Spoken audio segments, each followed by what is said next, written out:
dans une de ces 10 situations, vous êtes concerné par cette vidéo. Je travaille mais il me manque entre 100 et 300 euros par mois pour vivre bien. Je veux améliorer ma retraite. Je veux pouvoir aider mes enfants ou mes petits-enfants. J'ai de l'argent disponible mais je ne sais pas comment le faire fructifier. Je vais avoir des dépenses de santé non remboursées. Je veux me soigner différemment. Je veux pouvoir me faire plaisir. Je veux voyager. Je veux pouvoir faire face aux imprévus. Et je veux rembourser les prêts. Je m'appelle Sylvie Dubois. J'ai monté la société Polyperform qui s'intéresse de très très près à deux choses qui sont extrêmement importantes dans la vie. C'est la santé du corps au naturel et puis la santé du portefeuille un petit peu quand même. Alors aujourd'hui, ce qui m'intéresse particulièrement, c'est la santé de mon portefeuille. Pourquoi ? Parce que aujourd'hui, je suis à la retraite, parce que j'ai perdu 40% de mes revenus et que je veux continuer à me soigner avec des produits naturels qui évidemment ne sont pas remboursés par la sécurité sociale et qui vont, eux, me permettre de mieux vieillir et qui m'ont permis de sortir à un moment difficile de ma vie, de sortir notamment du fauteuil roulant où j'étais obligée de rester assise. Alors, après avoir testé des solutions très attrayantes pour la santé de mon portefeuille, les solutions très attrayantes sur le papier, elles m'ont fait perdre de l'argent, un peu beaucoup. J'ai rencontré à ce moment-là Jean-Patrick parce qu'on fréquentait les mêmes endroits sur internet, etc. Avec qui j'ai beaucoup discuté, j'ai beaucoup échangé. Et finalement, j'ai décidé de travailler avec lui. Et j'ai invité Jean-Patrick à vous parler des solutions alternatives aux banques, parce que les plus grands voleurs sont les banquiers et les assureurs. Et nous utilisons ces solutions dont on a parlé avec Jean-Patrick, on les utilise tous les deux. Pour notre plus grand bonheur, il faut bien le dire. Je lui ai demandé de venir vous expliquer son expérience, ses secrets et surtout sa façon de travailler. Parce qu'elle est inhabituelle et elle est éthique, très éthique. Et avec lui, il n'y a aucune promesse mirobolante qui ne soit jamais tenue. Et ça, c'est vraiment bien. Bonjour Jean-Patrick. Bonjour Sylvie. Et est-ce que tu peux te présenter rapidement ce qui t'a conduit là, pourquoi tu t'es spécialisé dans les placements alternatifs, que d'ailleurs tu prends soin de tester par toi-même, ce qui est un gros avantage pour tout le monde. Ouais, exactement. En fait, pour expliquer où j'en suis arrivé aujourd'hui, je pense qu'il faut expliquer d'où je viens, comme tu l'as dit. Donc, je m'appelle Jean-Patrick Lorient, j'ai bientôt 40 ans, je suis papa de 3 garçons, bientôt 4. Comme la plupart des gens, je suis pas né dans l'investissement et dans la finance. Pour être totalement transparent, moi, j'ai un cursus scolaire scientifique. Et en fait, dès que j'ai eu mon diplôme, je suis parti travailler. Je me suis mis sur le marché du travail parce que je me sentais pas capable d'aller plus loin que mon diplôme. Et en plus de ça, le diplôme que j'avais à l'époque, je me voyais pas enfermé dans un labo toute ma vie. Donc, je suis passé par plusieurs choses. J'ai commencé comme facteur. Et j'ai commencé l'entrepreneuriat en fait suite à un désaccord, on va dire, avec ma hiérarchie. Et j'ai été en fait sollicité par un couple d'amis qui venait de reprendre un club de sport. Donc quelque chose que je ne maîtrisais pas non plus. Mais bon, je me sentais pas plus mauvais qu'un autre. Donc j'ai décidé de m'associer avec eux et de faire toute la partie commerciale. Donc ça a été déjà une première école pour moi, de pouvoir entre guillemets vendre parce que c'était pas du tout mon secteur. Faut savoir que c'était voilà une entreprise un peu bancale, ça s'est très mal fini avec mes associés, mais ça a été aussi une école. Et j'ai eu une petite opportunité en fait quand même au sein de cette activité, c'est que je me suis fait beaucoup d'amis et à l'époque en fait j'avais rencontré un chocolatier qui exerçait en Seine-et-Marne. Et puis un soir je suis passé le voir pour deux nouvelles, puis on a un petit peu tchatché, puis en fait sur cette discussion-là ça a déclenché pas mal de choses parce qu'il m'a proposé en fait de reprendre son activité. Alors encore une fois quelque chose que je maîtrisais pas du tout puisque j'étais pas pâtissier, ni restaurateur, ni quoi que ce soit. Il m'a proposé de faire Pâques avec lui 3 semaines. J'ai adoré.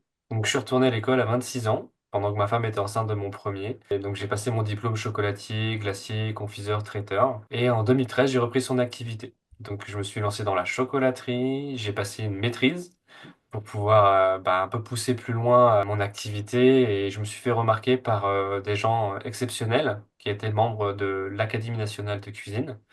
Donc là, je me suis ouvert au monde des meilleurs ouvriers de France, des chefs étoilés.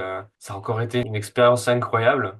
Et ça m'a peut-être un peu poussé dans ma folie des grandeurs, puisqu'avec mon épouse, on voulait un petit peu améliorer en fait notre activité. On était parti sur un salon de thé en plus de la chocolaterie, puis en fait ça a dérivé en restaurant bistronomique avec un budget de travaux de 15 000 qui est passé à 150 000. Enfin bref, une histoire de dingue. Ça a été quand même une belle aventure, mais assez courte, parce que le monde de la cuisine, c'est très compliqué. On a eu 10 cuisiniers en 6 mois à l'époque, parce que ça faisait pas l'affaire, parce que c'était pas sérieux, parce que voilà, c'était des horaires compliqués. Et donc du coup, bah, on va dire début 2018, on a liquidé nos entreprises par choix parce qu'on n'en pouvait plus. On faisait quand même à l'époque presque 140 heures par semaine. On était ouvert 7 jours sur 7, de 6 heures du matin jusqu'à 1 heure du matin. Donc le médecin me disait qu'il fallait que je trouve un moment pour dormir. Donc le déclic, il est venu de mon fils, en fait, qui avait 6 ans à l'époque, et qui m'a dit, Papa, t'es là, mais on fait rien avec toi. Donc ça, pour moi, c'était vraiment important. On a beau dire qu'on fait les choses pour ses enfants. En réalité, tout ce qu'on perd à ce moment-là, on le rattrape jamais. Donc, gros virement de situation, on liquide les entreprises, on décide d'essayer de s'expatrier au Canada, parce que on se dit avec ce qu'on avait dans les mains, et vu comment était, alors ça c'est un avis personnel, mais gérer la France au niveau des entrepreneurs, voilà, on en avait un peu marre d'être pressés comme des citrons, et donc on a voulu s'exporter donc à Montréal. On a fait pendant 10 jours, on a crapahuté dans toutes les rues de Montréal pour trouver des chocolatiers ou des restaurateurs qui cherchaient un chocolatier, enfin quelque chose dans mon domaine. Et on avait trouvé des gens qui étaient hyper intéressés, mais on se plaint de la France, mais le Canada, niveau papier, c'est compliqué. C'est pareil. Donc on est revenu au bout de 10 jours. On a fait une petit congé sabbatique avec les enfants dans le sud de la France pour souffler, savoir un petit peu comment on allait se réorganiser, qu'est-ce qu'on allait faire. Et c'est ma femme qui a trouvé à l'époque une annonce d'un meilleur ouvrier de France qui cherchait un chef d'atelier à Vitry, en Bretagne, pour gérer son atelier de 1000 mètres carrés et qui faisait 40 tonnes de chocolat à l'année. Et donc j'ai répondu à l'annonce. Je me suis retrouvé donc du coup quand même dans ma région natale, parce qu'il faut savoir que moi je viens du Morbihan. Et donc on a aimé la région. On va dire que l'essai, ça a plu, ça l'a fait. Sauf que ben, au bout de 3 mois, je me suis rendu compte que c'était un métier déjà que je voulais plus vraiment faire pour moi et le faire pour quelqu'un d'autre. Ben, j'y étais plus en fait. J'y étais plus. Donc plutôt que de le planter en plein milieu de Noël, j'ai donné ma démission. Et là, je me suis reconverti dans l'immobilier. Alors pourquoi l'immobilier? Ben, parce que c'est un secteur qui m'a toujours intéressé. C'est un secteur où si on bosse dur, on peut faire de l'argent. Et il faut savoir que moi, quand j'ai liquidé mes entreprises, j'avais énormément de dettes. Et je me suis même retrouvé fiché Banque de France. Il n'y avait pas 36 solutions. C'est pas en étant au SMIC où on n'a que 24 heures dans une journée qui vont nous permettre de rembourser ce genre de dettes. Donc il fallait que je trouve quelque chose qui me plaît, mais en même temps qui générait des fonds. Donc c'était pareil, une super expérience pour moi, une grosse école. J'étais franchisé City, donc il y avait vraiment des outils assez intéressants. Comme j'étais à Vitry, limitrophe Mayenne, bah, j'avais beaucoup de biens atypiques, en fait, qui n'étaient pas forcément très vendables parce que beaucoup de terrain, des étangs, des maisons, voilà, où il y avait des travaux, etc. Et là, le truc, c'est que j'ai eu un coup de bol dans la malchance générale, on va dire, c'est qu'on a eu le Covid. Et donc d'un coup, les gens voulaient plus être en ville. Donc tous les biens que j'avais avec des hectares de terrain et des forêts, bah, tout est parti en quasi 15 jours, j'avais plus rien. Le revers de la médaille, c'est que quand il y a eu le Covid, bah, comme tout le monde, j'ai été obligé de rester chez moi. Donc je pouvais pas bosser. Donc là, ça a été un ascenseur émotif parce que je venais de faire entrer beaucoup d'argent, mais je me suis retrouvé à un moment donné, en fait, à taper dans les stocks et je me suis même retrouvé au secours populaire pour manger. Donc ça a été je crois que c'était la pire gifle de ma vie, en fait, parce que j'ai toujours fait ce qu'il faut pour mettre à manger dans l'assiette de mes enfants. Et ça, ouais, je l'ai vraiment très mal vécu. Et à côté de nos activités principales, on a toujours fait un petit peu de ce qu'on appelle de marketing multilevel ou ce qu'on appelle des plans secondaires, quoi, pour arrondir les fins de mois, qui étaient toujours en relation avec ce qu'on faisait, parce que quand on avait Club de sport, on avait fait du Herbalife pour vendre des produits. Quand moi j'étais à la chocolaterie, bon, bah, le but c'est de payer moins de factures. Donc à l'époque, j'avais fait une entreprise qui faisait des promotions sur tout ce qui était téléphonie, donc j'avais développé ça aussi, sans me prendre la tête, mais toujours un petit peu à côté de mes activités.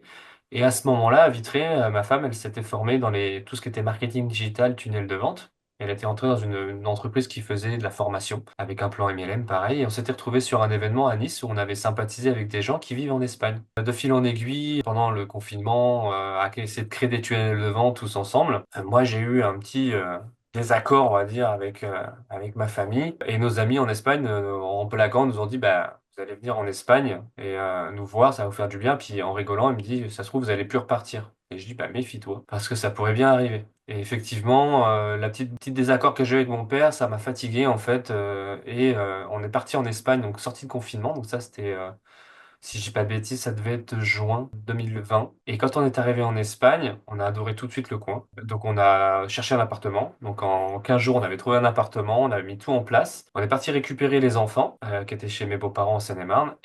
Donc depuis, on est en Espagne, on n'est jamais reparti en fait. Sauf que quand on est arrivé, ben moi je pensais pouvoir faire de l'immobilier avec ma franchise. Et là, ça a été une erreur parce qu'en fait, ils voulaient s'implanter au Portugal et pas en Espagne. Et donc d'un coup, je me retrouve dans un pays où je parle pas la langue, où j'ai pas d'activité et j'ai plus un sou en poche. Et en plus de ça, je l'expliquais tout à l'heure, c'est que moi, avec mes liquidations, j'étais fiché à la Banque de France. Donc ouvrir un compte bancaire classique, c'était compliqué. Et en fait, nos amis qui nous ont aidés à nous installer en Espagne, au même moment, ils découvraient justement la crypto. Et il arrêtait pas de me tanner avec ça. Et c'est de là que c'est parti, en fait. Pour qu'il me foute la paix, parce qu'il arrêtait pas de m'embêter avec ça, je dis, regarde, je vais te mettre 100 euros et je vais dire que je les ai perdus et basta. Et c'est parti de là, en fait. Donc, de fil en aiguille, j'ai appris, en fait, à comprendre ce qu'était la blockchain et toute cette technologie, toute cette nouvelle finance. Et c'est en fait ça, aujourd'hui, que je fais à plein temps, à titre personnel. Et en fait, ce tournant vers la crypto-monnaie un petit peu contraint et forcé, ça t'amène de l'argent régulièrement, ça t'amène une forme de liberté, tu peux retrouver ta liberté financière, ta liberté d'action. Complètement. En fait, c'était vraiment pour moi une belle découverte. En plus, comme j'expliquais, moi, je viens d'une famille de fonctionnaires. Donc déjà, chez moi, l'entrepreneuriat et l'argent, c'est deux sujets tabous. Donc j'étais vraiment livré à moi-même et pas éduqué, en fait. Donc là, on parle vraiment d'éducation. C'est que je me suis vraiment formé pour comprendre déjà ce qu'était la finance traditionnelle et quel était l'avantage, en fait, de passer sur la crypto. En réalité, la crypto, vous redevenez propriétaire de votre argent. Avec tous les risques que ça comporte, ce que j'explique souvent, c'est que si tu perds un billet de 500 euros dans la rue, que tu fais pas attention, quelqu'un le ramasse et qui part avec, tu l'as perdu. Bah, en crypto, si tu fais une mauvaise manip et que tu perds 500 euros de crypto, c'est pareil, tu prends tes risques. Mais ça fait 5 ans maintenant que je suis 100% crypto. Il y a très peu de choses que je paye en euros. Finalement, toi, tu as commencé avec 100 euros, mais on peut commencer avec 10 euros, 50 euros, 100 euros, 100 000 euros, mais on n'a pas souvent 100 000 euros à gauche ou à droite d'ailleurs. Et c'est plus difficile, mais c'est vrai que ça va plus vite quand on a beaucoup d'argent. Mais vraiment, on peut commencer avec 100 euros et petit à petit monter, monter, monter. Oui, alors en fait, moi j'ai commencé avec 100 dollars. En fait, en réalité, c'était 100 dollars parce que la plupart des crypto-monnaies sont adossées au dollar parce que c'est plus facile, c'est la monnaie forte qu'on veuille ou pas, hein, c'est comme ça. Moi j'ai commencé avec 100 dollars parce que j'ai investi sur un fonds d'investissement. Donc il y a toujours des tickets d'entrée. Mais posséder sa crypto, la plupart des échangeurs, donc quand je dis échangeurs, en fait, c'est des banques en ligne, c'est des outils qui vous permettent de passer de l'euro à la crypto et redevenir de la crypto à l'euro. C'est vraiment des bureaux de change en ligne. Vous pouvez commencer à acquérir de la crypto à partir de 10 euros. Effectivement, on peut commencer avec n'importe quelle somme. Si on commence avec des grosses sommes, ça va forcément aller plus vite, mais c'est la même mécanique pour tout le monde. Et en C'est fait, ce que tu es en train de nous dire, c'est on peut commencer tout petit, mais quelque part, faut travailler sa mentalité et acquérir une mentalité d'investisseur, comme tu me disais la dernière fois. c'est hyper important, en fait, de comprendre cet état d'esprit-là, gérer ses émotions dans l'investissement, c'est la base, en fait. Parce que il y a des gens qui vont se faire un ulcère parce qu'ils ont misé 50 ou 100 dollars, parce que c'est pas dans leur nature, mais ils se posent pas la question de savoir combien vont leur coûter leurs cigarettes au mois ou les jeux à gratter, parce que en fait, c'est une habitude. Et en fait, la finance, quand on s'y intéresse, il faut que ça devienne une habitude de comprendre cette mécanique-là. Oui, c'est vrai, ouais. Et la question suivante, c'est bien sûr, comment est-ce qu'on peut faire? Et je crois que c'est ce qu'on verra dans le deuxième épisode, si tu veux bien. C'est exactement ça. Ok, à tout à l'heure alors. Tout à l'heure.